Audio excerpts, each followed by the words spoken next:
Polisi tetapkan tersangka kasus pemotongan bantuan COVID-19 untuk TPQ dan Madin.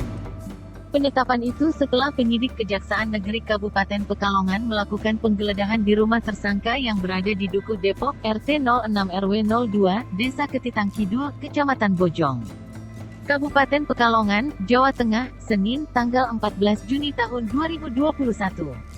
Kasih Intel Kejaksaan Negeri Kabupaten Pekalongan Adi Chandra, bersama Kasipidsus, Kasipidum, KasBB. Penyidik Kejari Kabupaten Pekalongan melakukan penggeledahan di rumah tersangka. Dari penggeledahan, kami menemukan barang bukti 4 buku rekening dengan atas nama yang bersangkutan, 3 buku rekening dan 1 atas nama FKDT, kata Kasih Intel Kejaksaan Negeri Kabupaten Pekalongan Adi Chandra.